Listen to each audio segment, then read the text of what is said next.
Do you ever have those days after watching just an amazing video of a guitar player?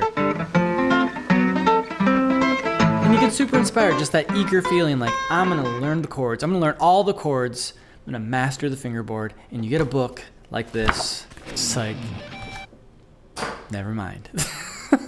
It's a little deflating, isn't it? It's happened to all of us, but when it comes to learning chords on guitar, heed the advice of Roy Bookbinder, a direct disciple of Reb Gary Davis's guitar playing. Tell my students I'm not a great guitar player. I know plenty of them. And I actually know 8 chords and 4 ways to make them, and that's it.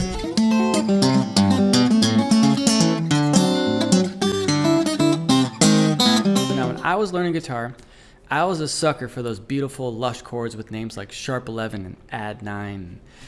You know, because of the nature of the guitar, it didn't take very long before I was way out of my depth.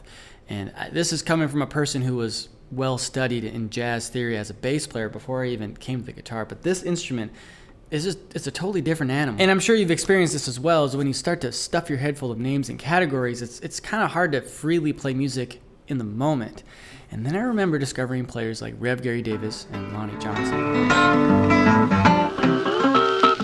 And the greats who studied under these players as well. And I gotta wonder, what did they know about the guitar back then that seems to have been lost in translation today? And you'll see at the end of the video, learning to organize the guitar in their way will help you free up your own playing, get away from patterns and boxes, and get into that flow state that we all strive for. This is the best. And I'm sorry to break it to you, we're not gonna start with some crazy rags by Reb Gary Davis. We're gonna check out what Roy was talking about. Can you really distill this thing down to 8 chords and 4 ways to make them? Yes, you absolutely can. Now, I haven't actually talked to Roy directly about this, but from checking out his playing over the years and the folks that I know he checked out, you really can boil this stuff down to 8 simple shapes. You got C, you got A, you got G, you got E, and you got D. You may recognize that as the cage system. It's a very trendy and super effective way to visualize the guitar. All your movable chords can be boiled down to your first position chord shapes. So C, by simply reordering your fingers, can become C sharp.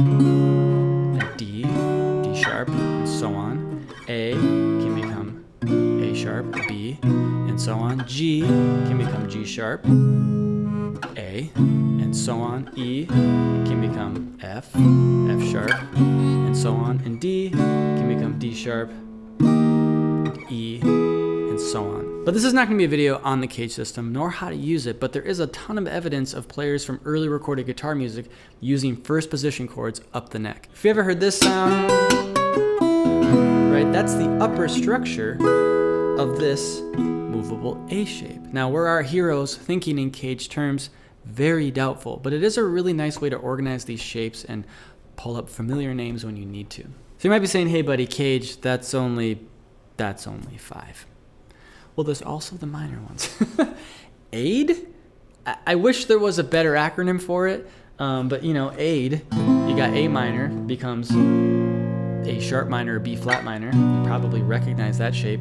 D minor, this is not so common. It's actually kind of terrible. Nobody uses this, or I don't know anyone who uses this. And then also E minor can become F minor, and so on. That should look familiar to you if you do bar chords. Now, what are the 4 ways to interpret these 8 chords? Well, Wes Montgomery famously only had a small handful of chords. He just knew or could hear how to reinterpret them to become other chord sounds. What's your name over here? I don't know. Oh. Now, if you don't play each,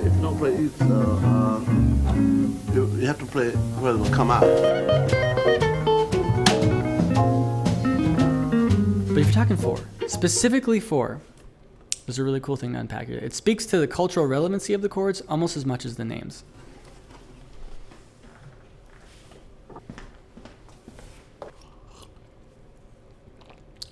I was just getting thirsty.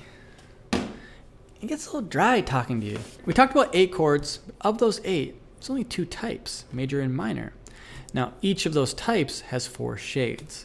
Let's do a simple C chord. We have C, C major 7, not so common in the early recorded music, but it's there. C7 we know and love, and C6. Now let's do a new shape, like a movable A shape. We got A shape, we've got A major 7, we've got A7, and we've got A6.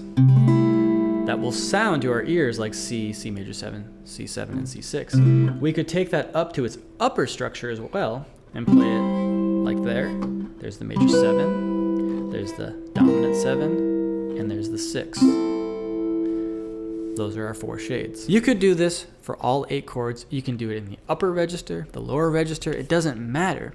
It works for minor too. Check it out. Let's do D minor. You've got D minor. You've got D minor major 7. Not as common, but it's there and it's beautiful. You've got D minor 7. And you've got D minor with the 6th. Beautiful sound. Now what about those taller chords I mentioned in the beginning? The sharp 11s and flat 13s. Like, there's way more shades than 4, right?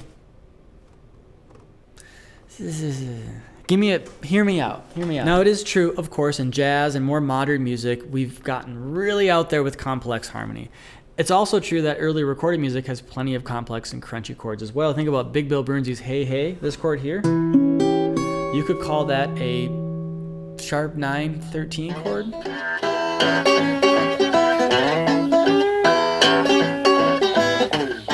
Now you could.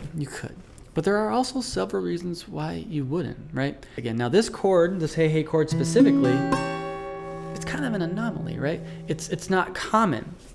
That's why it's kind of confusing and surprising. What do we call that chord? Now, the 13th, it's the same note as the 6th, right? The sharp 9, same note as the blue 3rd, right? So it's context.